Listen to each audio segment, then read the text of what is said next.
Fala, sardinhada, beleza? Como que vocês estão? Fazendo mais um vídeo pro canal. E no vídeo de hoje, é até um vídeo um pouco rápido desse fundo, eu passei na frente de outros. A gente vai falar do TORD 11, né? TORD 11 é um dos fundos aí talvez mais arriscados da nossa bolsa, né? E eu tenho em carteira, obviamente.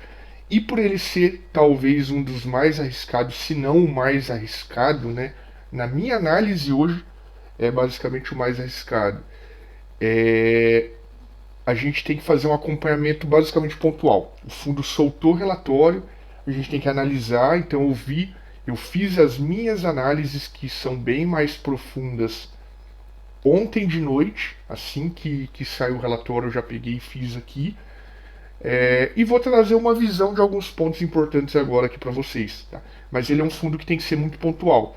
Ou seja, eu tinha que analisar ontem e já vir hoje para minha manhã preparado para, se for o caso, vender tudo. Né? Então ele é um fundo que ele tem essa característica, você não pode demorar, porque dependendo ali do BO que explode, né? Se você demora, fica para trás, você perde muito dinheiro. Então, falando dele aí, lembrando que não é nenhuma recomendação de compra nem de venda, né?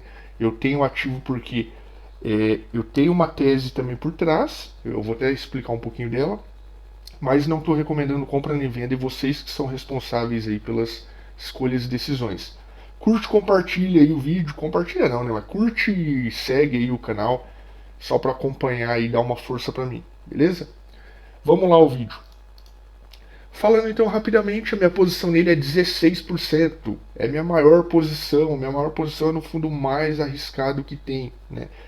Lembrando que, pessoal, sempre que eu analiso algum fundo, eu falo da questão da concentração, né? Que eu falo que é ruim quando o fundo tem algum ativo maior do que 15%. E aí vocês veem aí que eu tenho 16% dele. Né? E vocês falam, bom, você é contraditório, né? Você fala uma coisa, mas você faz outra. Na verdade, pessoal, o 16% é em relação à minha carteira de fundo imobiliário. Né? Quando eu mostro nesses vídeos para vocês, eu tento não misturar a carteira no geral. Até porque o meu foco maior aqui é e sempre vai ser falar mais de fundo imobiliário do que outros tipos de investimento. Então o 16% é na minha carteira de fundo imobiliário. Só que quando eu olho a minha carteira macro, né, que envolve ações, envolve fundos multimercado, envolve renda fixa, o TORD ele tem ali cerca de 9, 8 e pouco a 9% na minha carteira. Então é abaixo até de 10%. Tá? Então por isso eu sigo sim aquela minha premissa de exposição abaixo de 15% que eu olho nos fundos imobiliários. Tá? Podem ficar tranquilo quanto a isso. Mas aqui na minha carteira de fundo imobiliário ele está com 16% e é um percentual que eu venho diluindo aí aos poucos, né, para reduzir não só na minha carteira geral, como na minha carteira de fundo imobiliário. Perfeito? Também vale a pena ressaltar que a posição ela é alta, por quê? Né? Eu entrei nesse fundo há muito tempo, foi os primeiros fundos, eu já falei isso em outros vídeos, e eu participei de emissões ali, inclusive pegando um montante adicional, né? Também para conhecer processo de emissão e tal lá atrás. Então a minha exposição nele ela já nasceu um pouco alta, né? E aí na medida que o tempo passou, o preço da cotação caiu cada vez mais, né?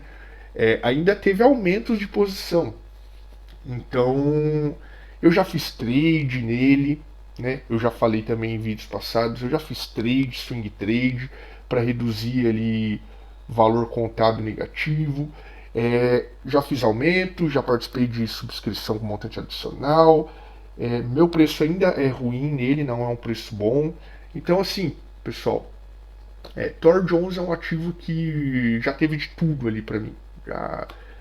Talvez um dos ativos que eu mais já movimentei aí em fundo imobiliário. Tá? Então, por isso a exposição é um pouco alta, mas eu vou falar. Vou deixar para o final do vídeo para falar ali dois motivos que me fazem ainda permanecer no TORD. Um motivo serve para todo mundo que tem a mesma visão e o outro motivo é bem particular meu. Tá? Comparativos aí do fundo. Eu não vou falar de todos, né? Vou dar uma pincelada bem rápida. VP por cota dele. Ele é um fundo que constantemente ele reavalia ali os ativos e aumenta o VP por cota. Tem pessoas que criticam, mas para mim como cotista, se realmente essa avaliação que eles fazem, que não é o fundo que faz, né? São terceiros que fazem, especializados ali e tal. Uma avaliação técnica. Se tiver correto, é o meu patrimônio que está aumentando. Então o meu patrimônio hoje por cota valeria 14,31, né? Se ele vier ter problema ali, algum CRI der default, alguma coisa assim, e reduzir isso, né? Dependendo para quanto que for, ok, ainda o patrimônio vai estar maior do que o meu valor ali de preço médio. Então o VP por cota ok, o P sobre VP 0,61 extremamente baixo, dos fundos aí, ele integra o grupo de fundos mais baixos ali no P sobre VP, mais descontados, mas é pelo risco que ele tem. Então o pessoal joga a cotação dele lá para baixo. O dividend yield mensal dele, 0,76, foi para 1,92. Aqui eu coloquei até um asterisco, porque esse 1,92 está considerando o que ele divulgou inicialmente, que era 17 centavos. Ontem ele divulgou mais 6 centavos, então ele foi para 23. O dividend yield dele desse mês está acima de 2%. Né?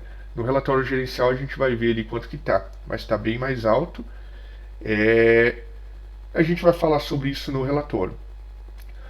O primeiro item de extrema preocupação que eu tenho nesse fundo, caixa, né, 0,01, e agora está com 0,20.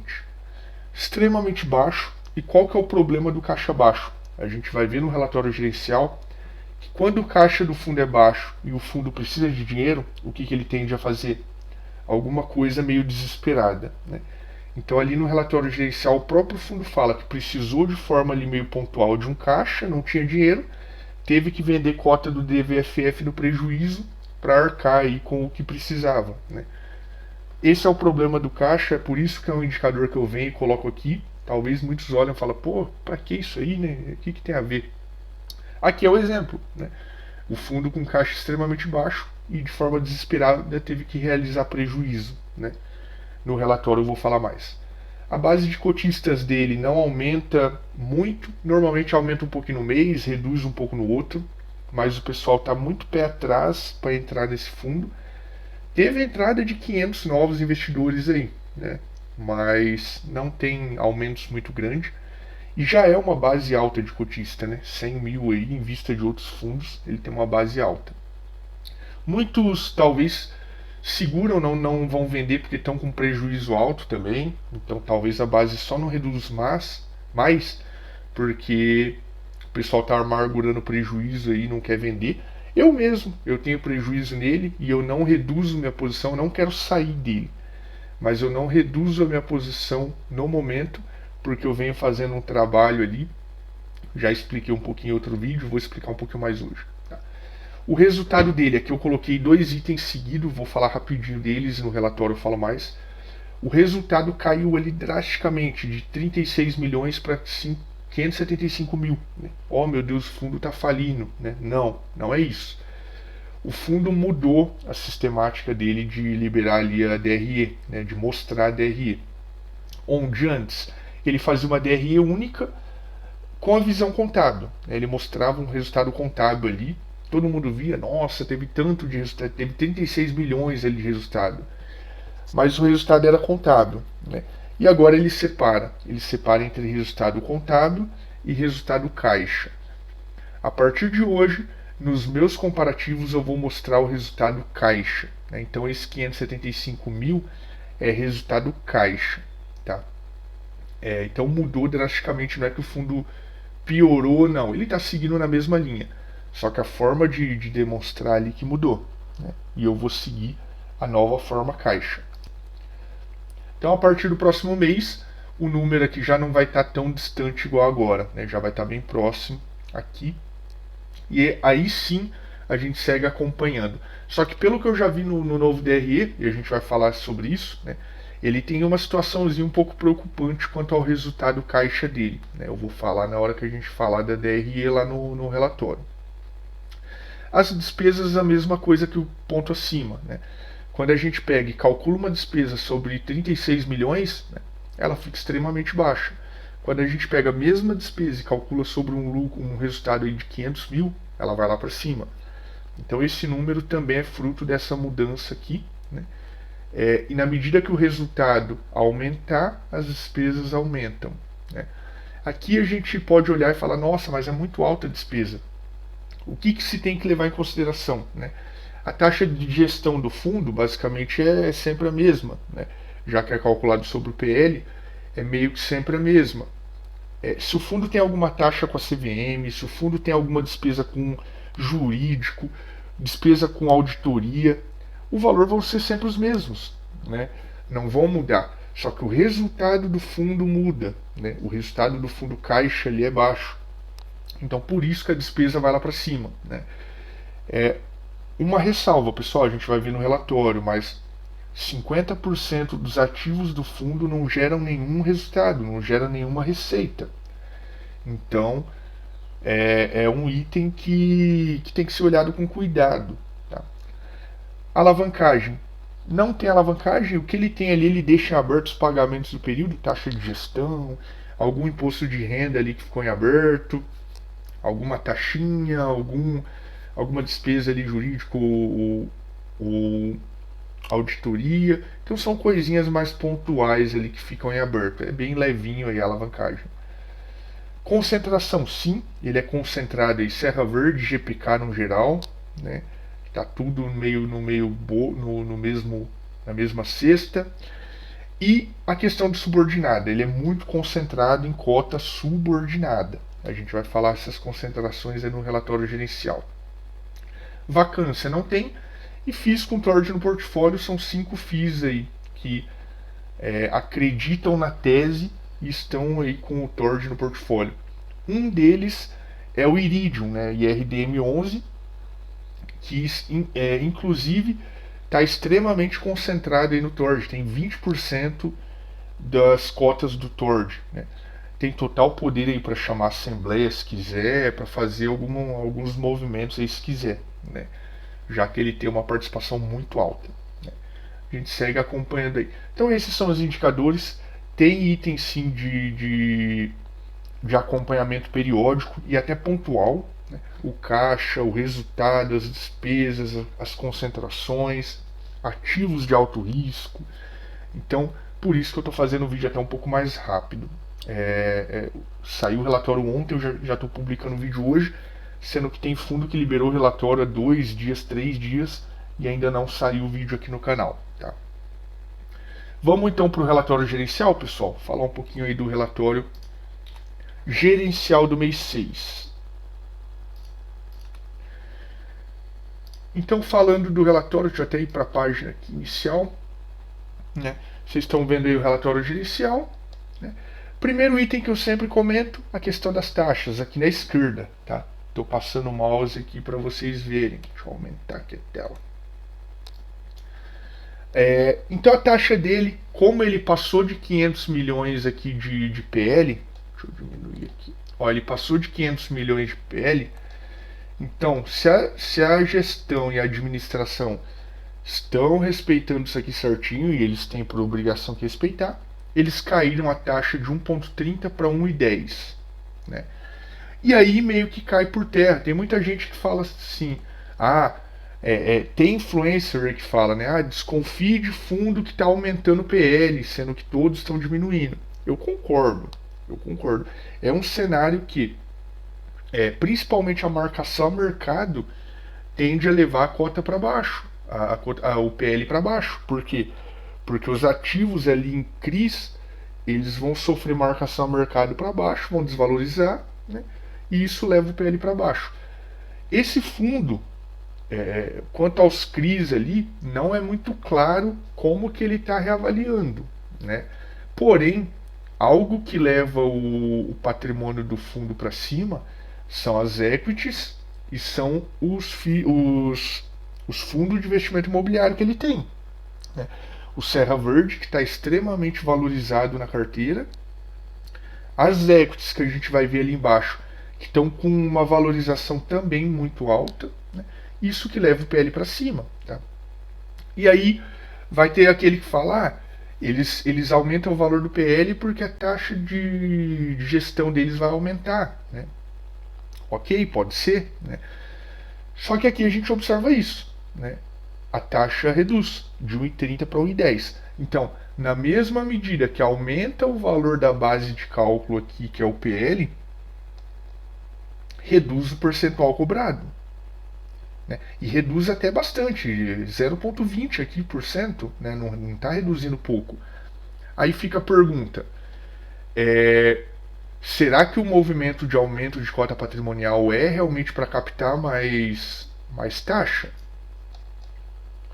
Se tiverem cumprindo com o que tem que cumprir, não é, né? Porque a taxa está reduzindo. Enfim, né? Cada um olha aí da forma que entende melhor. Eu, como cotista, e vendo isso daqui, eu não vejo que é um movimento para aumentar a taxa, já que a taxa reduziu, né?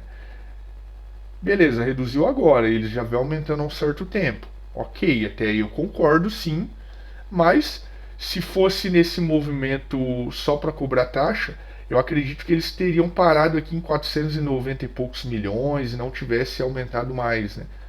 Ou talvez fugiu do controle, já veio um aumento alto aí da análise técnica dos ativos que eles não esperavam, aumentou aqui, reduziu a taxa, enfim, pode ser, né? Não estou argumentando ou defendendo o que não é, pode ser sim, tá?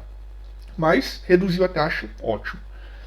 Aqui ele fala da distribuição, que distribuiu 0,23 agora, 17 mais 6, que essa distribuição equivale a 1,65 de dividend yield sobre a cota patrimonial, um valor bom, ou a 2,63 considerando uma cota de 8,99, né? Cota média eles colocam. Vamos pegar aqui rapidinho. Não vai aparecer para vocês aí, mas eu vou fazer na calculadora. Imagina uma pessoa que comprou o fundo a 8,69 ali. 8,69, que é o valor que estava sendo negociado recentemente. Ele pegou 0,2365 dividido por 8,69. Pessoal, a gente está falando aqui de 2,72%. Então, quem está entrando nesse patamar que ele está agora, pegou 2,72% de provento, né? Não vai ser todo mês, que fique o alerta. Mas é um provento aí que a pessoa deve ter ficado extremamente feliz, né? Então ela está com uma cota muito baixa, tendo uma chance de uma valorização da cota, me pega um provento ali de 2,70%. Rapaz, queria eu estar nesse cenário, né? Infelizmente eu estou com um preço médio bem alto, bem mais alto que isso, mas queria eu estar nesse cenário, ok? Mas não é indicação de compra, tá, pessoal? Fique alerta. Foi esporádico aqui.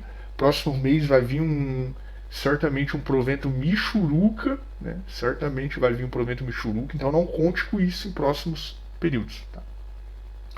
Aqui o fundo fala que distribuiu 95% do resultado auferido, ok? Aqui começa a entrar um primeiro ponto de preocupação minha, né? O fundo indica aqui as movimentações de maio, né?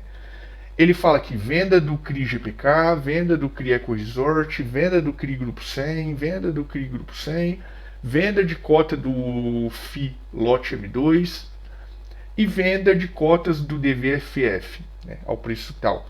E por fim ele cita aqui final, aporte em equities da carteira.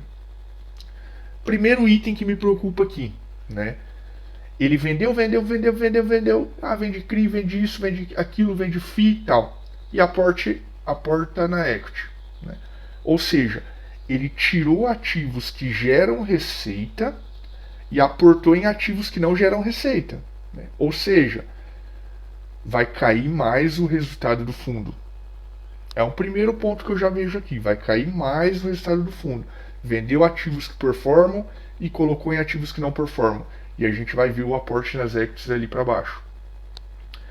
Aqui ele fala, né, a venda da parcela do DVFF foi pontual para cobrir necessidade de caixa, né? Entretanto, a equipe não pretende continuar com a venda nos meses seguintes. Então, o que eles falam? Vendemos o DVFF porque precisávamos de caixa. Entra naquele item que eu falei do caixa muito baixo, né? Caixa tá baixo e tem alguma coisa pontual, vai vir o desespero e vai fazer o que dá ali para frente. Então, vendeu o DVFF com prejuízo, né, para cobrir caixa. É o que eu falei lá atrás, não vou ser repetitivo. E aqui em relação às equities, o que o fundo comenta? No mês de maio, teve distrato acima da média histórica, né? Muito distrato aqui no período, e eles falam que o distrato é por quê?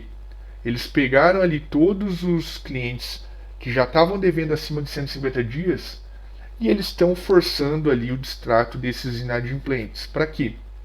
Porque daí libera estoque, né? O cara estava inadimplente, vamos pegar esse ativo de volta, aí fazendo o distrato com ele, e vamos vender agora no período de alta, né? Período de férias, período que a gente já começa a mudar aí a temporada, e a gente tem mais chance de vender isso daí para outras pessoas que talvez estão numa fase melhor ali financeira e vão cumprir com as obrigações, né? Essa foi a estratégia, por isso que teve um distrato muito alto. Vamos acompanhar e torcer para essa tese deles aí de período de férias e tal surtir efeito e vender bastante agora, né? Não sei se ocorrerá, mas vamos aguardar. Aqui na DRE do fundo a gente vai comentar um pouquinho. Eles separaram então o financeiro, o caixa do contábil, né? Isso é muito bom, achei muito positivo. Só que quando a gente olha o resultado caixa aqui do fundo, eu já vou fazer uma primeira ressalva, né? Ó, resultado de janeiro, de fevereiro, de março, de abril, de maio, né? Maio, inclusive, fechou no prejuízo, né? O que a gente observa? O fundo tem um resultado muito baixo, um resultado caixa muito baixo, né? Quando eu vi isso aqui, a primeira coisa que me passou em mente, então o fundo está distribuindo mais do que ele arrecada, né? Sim, ó, a distribuição dele está aqui embaixo. Então, em janeiro, ele distribuiu mais do que ele arrecadou no regime caixa. Em fevereiro, mais do que arrecadou. Em março, março é o mais preocupante, ó. Ele distribuiu 6 centavos. Todo mundo ficou puto aqui em março porque ele distribuiu 6 centavos. E ele distribuiu muito mais do que ele arrecadou. Ele arrecadou 500 mil e distribuiu 2 milhões. Pessoal, a gente chorou lá atrás por 6 centavos e o fundo, na verdade, não tinha nem dinheiro para isso. Tá? Esses 6 centavos para eles aqui já foi sofrido, tá? Para eles distribuírem isso. E aí, em abril, eles fizeram a venda do Serra Verde pro Iridium, alavancaram aqui um caixa alto, aumentaram drasticamente o caixa, né? Com isso, com esse caixa aqui, eles mataram o que já estava sendo distribuído nos meses anteriores acima do valor captado de caixa, né? E deu uma folguinha ainda para os meses seguintes. Então, assim, abril foi determinante para o fundo conseguir se adequar no semestre. Se não fosse a venda do Serra Verde, eu não sei o que esse fundo faria para conseguir consertar aqui o semestre. A primeira pergunta que fica, né? Como que vai ser no próximo semestre? Vai ter que vender novamente Serra Verde, né? Serra Verde vai distribuir e com essa distribuição de Serra Verde vai dar para fazer esse equilíbrio, né? Enfim, nós não sabemos o que vem pela frente, mas é um pontinho aqui que me preocupou um pouco, né? Eu fiz uma conta de padaria, ok? O fundo com as cotas que ele ainda tem do Serra Verde, ele conseguiria fazer 4 novos movimentos igual de abril. Ou seja, em 4 próximos semestres ele conseguiria vender aqui o mesmo patamar e conseguir respirar, né? Mas aí a gente tem um problema. Primeiro, o fundo está disposto realmente a eliminar 100% do Serra Verde? É um primeiro problema. Segundo problema, quem que vai comprar isso aí? Vai ser o Iridium ali, em todos os movimentos vai ser o Iridium? Ele vai começar a vender para o Versalhes? O HCTR vai comprar? Vai ter algum outro fundo do mercado a fim de entrar no Serra Verde? Né? Quem que vai comprar? Então, um outro ponto, liquidez. A liquidez não sei se permitiria ali esses movimentos em todo o semestre. Um terceiro ponto de problema, elimina-se mais um ativo que eventualmente performa, né? O Serra Verde não é todo mês que performa, mas tem os meses ali que performa. E aí, vai ficar realmente só com ativo que não performa, né? vai ficando cada vez mais problemático ali o cenário. Então, vamos acompanhando aí, mas foi esse alerta aí que eu vi na DRE do fundo. E um item que pode soar um pouquinho positivo é a questão contábil, né? O resultado contábil dele, vamos pegar 2022 no geral, foi 57 milhões, enquanto o resultado caixa foi 23. Então a gente vê que ele tem resultado contábil acruado, ou seja, os nossos ativos eles estão valorizados, né? Eles estão valorizados, só que esse valor fica acruado. Para quando? Para quando o fundo vender o ativo, né? Então não reflete para nós cotistas. A única certeza é essa: vale tanto, só que enquanto o fundo não vender, a gente não absorve esse lucro, né? Então, basicamente é isso. Lembrando, só um ponto a comentar. Na DRE anterior, e aí eu acho que é um problema eles terem tirado isso, né? Era uma visão que chamava muita atenção. Eles mostravam o total acumulado, né? O total de lucro contábil acumulado, eles chamavam assim, lucro contábil acumulado. E eu lembro que estava na casa de quase 160 milhões. Quase 160 milhões. Essa é uma visão que eu acho que eles poderiam voltar, colocar uma coluna a mais aqui para o acumulado, enfim, e citar quanto que eles têm de lucro contábil acumulado, porque traz um pouquinho maior de tranquilidade para o cotista, de saber que tem um montante muito grande acruado. Uma hora se ele vender, acontecer alguma coisa, vai ter que destravar isso aí e vai vir para o bolso do cotista, né? Então acho que fica aí uma sugestão. Era muito boa aquela visão, e na medida que eu entender como cotista é necessário, eu posso perguntar direto para o RI, né, quanto que tem de lucro contábil acumulado, ok? Vamos lá, vamos passar rapidinho aqui que o vídeo está ficando longo. Aqui ele fala dos proventos. Então foi provento recorde no Torge agora no mês 6. Até então tinha sido setembro de 2021. Passamos a ter em junho de 2022 o provento recorde. Tá? Não necessariamente saudável, mas foi o provento recorde. A cotação dele, que está na mínima histórica, né, 8,76, então é a mínima histórica, não tem nem muito o que falar. O fundo tem dificuldade para subir, porque ele tem muito risco, como eu já estou comentando aqui no relatório. Né? Não, a minha ideia é que não é falar só bem, não, pessoal, mesmo que eu tenha o fundo. Tá? Relatório gerencial, carteira do fundo. Uma carteira ruim, tem 38% em equities e 42% em FIIs. Né? Então, e 18% em CRIs. Aqui as cores ficam muito parecidas, é uma porcaria isso aqui. Mas é CRI, Equity e fundo imobiliário que ele investe. Por setor, hotelaria e residencial, que na maior parte é loteamento. Os dois piores setores que se tem, hotelaria, multipropriedade e residencial, loteamento. Os piores, assim, é a forma de dizer, né? Os mais arriscados. Tá? E aqui o ponto que muita gente não entende. Muita gente fala, o Torge está pagando pouco, o Torge paga pouco e tal. Pessoal, 50% da carteira do fundo não performa. Você está disposto a comprar a tese e ficar esperando esses 50% performar? Né? Isso daqui é longuíssimo, longuíssimo prazo. A gente vai ver lá para baixo que tem ativo aí que tem previsão de começar uma das suas fases aí em 2026, por exemplo, a construção, tá? A ampliação ali de uma das fases para 2026. Então, assim, tem coisa muito para frente, tá, pessoal? É longuíssimo prazo isso aqui. Indexador, IPCA, 11,85, taxa até alta aí de indexador, apesar que é um fundo que só tem subordinado, então a taxa aqui chega a ser até ridícula, né? Baixa, tinha que ser bem mais que isso para um fundo que só tem operação extremamente arriscada. Né? Aqui é o item que eu já tinha citado ali de concentração, 90% só em subordinada, sênior 7,8, mezanino 2,2, é muito risco, é crise ali extremamente ruins ali no quesito de qualidade e de segurança. Né? Vamos falar da carteira. Né? Aqui tem o GPK, que ele tem 6%, que concentra com o Serra Verde, que já é mais 22%. E aqui os CRIs problemáticos, né? Que é a bolinha amarela e bolinha vermelha. Aqui o que a gente pode observar?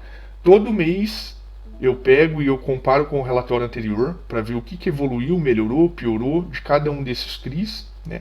A maioria aqui piorou um pouquinho em relação ao mês anterior, então já estava ruim, piorou um pouquinho mais. Né? Tá chegando num patamar um pouco preocupante. A gente tem que ver o que a gestão vai fazer. Né? Vai conseguir vender isso aqui, vai permanecer, e se chegar no patamar limite ali, executar a garantia. É crítico aqui o cenário desses CRIs. Né? Torcer para que em próximos meses mude um pouco o cenário aqui, melhore a situação disso aqui. Tá? Mas é bem preocupante esse cenário de crise. E um ponto positivo que eu vi aqui, dentro daqueles CRIs que a gestão indica lá no início que vendeu, ela vendeu posições que estavam na bolinha amarela ou laranja, não sei o que seria isso aqui. Né? Então ela reduziu posições que já estavam em alerta. Né? Talvez isso pode ser positivo, não sei. Né? Mas enfim, agora está com uma bolinha só em alerta, antes tinha mais e foram vendidas. Tá? Vendeu também posições que estavam no verde. Tá? Então isso é ruim. Segurou posições aí piores. Mas, enfim, é complicado. A situação de CRI desse fundo aqui é bem complicada. Fundos imobiliários. Ele tem DVFF, que está aqui, nem deveria estar, então não vou nem falar muito. E está com prejuízo alto nisso aqui, por isso que eu acho que ele está vendendo de pouco em pouco, mesmo que no prejuízo. Isso aqui não deveria estar aqui. É um fundo que certamente é um fundo de parceiro, né, digamos assim. Então, está totalmente errado aqui. E loteamentos, lote M2, Serra Verde, XBXO. XBXO é outro fundo que não deveria estar aqui. Também é fundo ali de parceiro e da própria Recap, na verdade, da casa, mas talvez parceria maior aí com o Hectare, né? Alguma coisa em paralelo com o Hectare. Não deveria estar aqui, não performa. Serra Verde, a maior posição do fundo, é um fundo que ora performa, ora não, então a gente nunca sabe quando que vai vir algo aí do Serra Verde. Né? Torcer para nesse próximo semestre vir bastante do Serra Verde, para dar uma desafogada aí no fundo. E as equities, o que eu tenho que comentar delas? Aqui eu fiz um comparativo com o mês anterior e tem o total que ele aportou em cada equity. Né? Então ele investiu quase 4 milhões no Cauana, 120 mil no Macaira, 780 mil no Ondas Praia Resort e 280 mil no problemático Resort do Lago. Né? Aqui o que a gente pode ver que também é interessante, pessoal. O fundo já investiu em equities 160 milhões, vamos arredondar. E a posição que ele tem hoje é 193, ou seja, essas equities sofreram avaliação técnica e foram avaliadas para cima. Então, isso entra um pouco aqui do lucro contábil acruado. Né? Digamos que a posição do Cauana hoje é 49 milhões. O fundo investiu 30. Né? Se ele acha um comprador para isso que está afim, gostou da tese do Cauana ali, está afim de comprar do Tord, e ele vende por 49 milhões a participação dele ali dentro, né? 49 é meio que o preço de mercado, o lucro aqui vai ser 19 milhões. Né? Quase 50% de lucro. Então assim, pessoal, as equities valorizaram muito, muito. Então, para nós não muda nada enquanto o fundo não vender. Mas a gente sabe que está ali, né? Enquanto for sendo sempre valorizado para cima, está incrementando o nosso patrimônio. Quando o fundo tomar alguma medida e se acontecer de vender, por exemplo, cara, de uma vez ali vai vir um negócio estrondoso, né? Mas não sei nem se vende ou se é a intenção do fundo ficar depois nas equities participando e colhendo ali receitas mensais. Enfim, se for essa a ideia, né, final, não muda nada. Esse aumento aqui não muda nada. Falando um pouco aqui dos ativos, ele fala de cada um dos CRIs. Para quem eu não vou passar por isso, tá? Mas para quem é cotista, é interessantíssimo que pegue aqueles fundos problemáticos lá em cima, com bolinha vermelha e amarela, e dê uma olhada no que o gestor colocou de comentário. Então, só um aqui, o GPK, que estava com bolinha laranja, amarela. A razão de garantia do saldo devedor que se encontrava em waiver até fevereiro fechou o mês abaixo do limite mínimo. No entanto, foram iniciadas as vendas do projeto tal, que irá compor razões de garantia do CRI.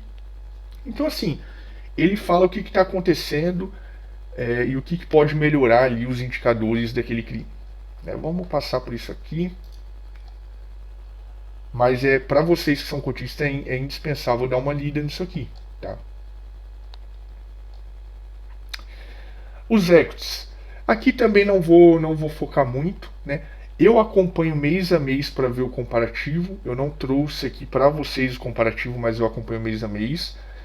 E é importantíssimo para quem é cotista ficar de olho aqui nos indicadores, nas bolinhas, o que muda, o que não muda, no total de vendas, tá? Principalmente nesses que ainda tem coisa em aberto. Esse aqui ainda tem etapa em aberto, em 2026 que vai iniciar a operação disso aqui. Então tem muito chão pela frente. O lançamento vai ser em março de 2024, então daqui 2 anos, basicamente, para lançar essa quarta etapa. Né? Se é que vão lançar, pode chegar lá e estar com problema, um empreendimento, enfim, e abortarem. Tá? Uma Caira, aqui, bolinha verde, bolinha laranja na inadimplência, 37% vendido só, caiu bastante aqui. Moto by Hilton, que está parado aqui, tá para começar. Ondas Praia Resort. Esse aqui talvez o que melhor tá se saindo. Então 100% de obra, inadimplência baixa, distrato baixo, venda quase total aqui 93,64. Então esse aqui talvez é o que está saindo melhor aí no portfólio do fundo. Resort do Lago, um problema. Bolinha vermelha aqui, inadimplência controlada, distrato controlado, vendas líquidas aumentando um pouquinho, de pouquinho em pouquinho. Né? Então 6711, 6774, 6776. Eles não conseguem aumentar nem 1% aqui de um mês para o outro. Né? Então está indo bem a passos curtos isso aqui. O início da operação aqui em janeiro de 2023, né? Andamento 76,8. E por fim é isso. A gente acaba o relatório do fundo. Aqui ele fala das operações e tal, não vale a pena passar no vídeo. Pessoal, resumindo aqui o que eu falei que ia deixar para o final, né? Como a gente pôde falar no vídeo, é um fundo extremamente arriscado, né? extremamente arriscado. Quais são os 2 pontos que ainda me fazem manter posição nesse fundo? Primeiro ponto, eu já citei no outro vídeo, eu faço um trabalho totalmente paralelo no TORD e no HCTR. São 2 fundos que eu olho o valor contábil deles, então eu não olho se a cotação está em baixa, se o provento está isso ou está aquilo. O que eu olho? Quanto que eu investi nesse fundo e até o momento quanto que ele vale para mim, mas quanto que ele já me entregou. E quando eu falo quanto que ele já me entregou, é tanto provento quanto lucro de swing trade, de operação de trade. Então eu faço trade neles. Hoje, o meu valor contábil, tanto no TORD quanto no HCTR, ele é positivo. Então se eu pego, eu coloquei lá, vou dar um exemplo, não são esses valores, mas digamos que eu coloquei 20 mil no fundo. Hoje, pelo valor da cota de hoje, vale 15 mil, só que eu já recebi de provento até hoje 4 mil, então assim, eu perdi 5 mil no valor da cota, eu recebi 4 mil de provento, tem 1 mil ainda de prejuízo, e digamos que eu tenha feito trade no ativo lá, peguei um momento ali que a cotação caiu para R$9, eu comprei ali 5 mil cotas do fundo, e vendi quando a cotação subiu para 9,15. Ganhei 15 centavos por cota em 5 mil cotas. Né? de cabeça, quanto que dá isso aqui? Vamos ver. 5.000 cotas vezes 0,15 centavos. R$ 750, né, um exemplo. Eu fiz várias operações de trade já nesse ativo. Então o meu valor contábil final ele é positivo. Enquanto isso são os únicos dois fundos que eu olho assim, tá? Os demais não. Enquanto o valor contábil está positivo, eu vou sugando ali o máximo do fundo. Então eu continuo fazendo trade no fundo.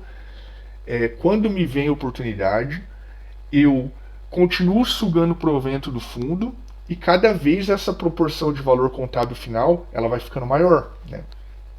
Só que eu tenho um limite também, pessoal. Não é por isso que eu vou segurar o fundo eternamente. Eu tenho um limite negativo. Eu não sei, eu teria que abrir meus controles aqui, mas eu não vou fazer isso porque tem muita coisa pessoal. Mas, se eu não me engano, está por volta de 7,50. Né? Ou seja, se o fundo cair até 7,50, aí sim ativaria o meu stop loss total. Né? Ou seja, eu seria obrigado, perante a minha gestão de risco, a liquidar o fundo por completo. Então, não fiquem olhando ali, tem tanto de posição, nossa, tá tomando um prejuízo muito alto e tal. Esse fundo aqui tem muita coisa por trás dele na minha carteira, esse o HCTR, e por hora o valor contábil nele eu estou positivo. Tá? Então é o ponto 1 que me tranquiliza para permanecer nesse ativo. Tá? Ele não está rentável. Aí é um ponto que eu tenho que ser justo e falar. Se for olhar por rentabilidade, ele não está rentável para mim. De pegar todo o tempo que eu tenho ele frente ao valor contábil positivo que eu tenho nele. É irrisório ali. Tá? Então ele não está rentável. Porém, ele está positivo no valor contábil final meu. Né? Que daí é uma questão minha. E o segundo ponto que eu olho nesse fundo e que me faz manter a posição nele é o valor patrimonial. Né? Se realmente isso aqui que a gestão está colocando, e obviamente que eu tento acreditar que seja verdade, for verdade, a gente tem um lucro acruado nesse ativo muito alto. Né? Como eu citei ali dos relatórios gerenciais anteriores, era mais de 150 milhões de resultado contábil acruado. E o que significa isso? É resultado que um dia pode vir para o cotista. Então, assim, na pior das hipóteses, vamos pensar no ativo. As equities são mais difíceis, mas vamos pensar no Serra Verde. O fundo tem um mundaréu de cota de Serra Verde, que é a posição maior dele, com um lucro absurdo. Ele tem um preço médio lá embaixo, um lucro absurdo, que ele pode de pouco em pouco aí fazendo acordos e vendendo, e esse lucro vai vir para mim. Né? Melhorando ainda mais o meu valor contábil ali que eu citei. Então, eu estou bem nessa tese de ele ter um valor acruado muito alto, que um dia pode vir para mim, vai ser amanhã, vai ser depois da manhã? Não, não vai demorar. Mas um dia pode vir para mim, assim como ele tem 50% da carteira que não performa, que pode começar a performar. Né? Então, enquanto eu não ver nada que eu tô com valor contábil positivo nele, enquanto eu não ver nada que me diga assim, ó, realmente é o fundo do poço, não tem mais chance de continuar, você não tem mais nenhuma perspectiva de ter ganho lá na frente. Aí eu vou sair dele, mesmo que a cotação não chegue naquela baixa que eu citei de 7,50, não lembro se é isso. Né? Então são as duas teses que eu tenho, pessoal. Primeiro, o meu valor contábil nele positivo. Segundo, que o fundo tem um valor acruado aí bem alto. Eu estou bem olhando com bons olhos esse valor acruado. Eu não sou imediatista. Eu não quero provento para amanhã. Eu já tenho minha carteira, meu colchão ali que me dá o provento mensal. Então, basicamente o Tord virou uma tese mesmo empreendedora para mim. Tá? E quando eu falo tese empreendedora, eu venho do empreendedorismo. Eu fui empresário já. Então eu sei o que é você colocar um investimento numa coisa, trabalhei muitos meses ali de graça, né? Talvez até no prejuízo em alguns meses, pagando despesa ali e tal. para só lá na frente começar a ver o lucro, né? Só que também quando começa a ver o lucro, pelo menos para mim, na minha experiência empreendedora, foi algo que foi exponencial, né? Começou a aumentar muito rápido e o lucro só foi crescendo, né? É essa a expectativa que eu tenho no Tord, uma expectativa empreendedora. Eu estou entrando ali, tem empreendimentos sendo construídos, ainda é um momento ali que não está gerando nada, mas que lá na frente, quando começar, pode vir a dar muito bom, como pode vir a dar muito ruim. Só que eu estou pensando mais pelo lado otimista. Tá? É isso, pessoal. É um fundo extremamente arriscado. Eu tenho alguns pontos que me seguram nele, mas é, não é recomendação, cada um tem que avaliar. O vídeo ficou extremamente longo porque é um fundo problemático, é um fundo difícil, arriscado. Então cada um avalia aí, tá? Eu tenho a minha tese, criem de vocês. Vamos seguindo aí. E para quem tem o Tordinho aí, que é o fundo aí da massa, né? O, o aluno ali de fim de sala, né? Que fica lá no fundão da sala. Tamo junto aí, sócios. Abraço, até mais.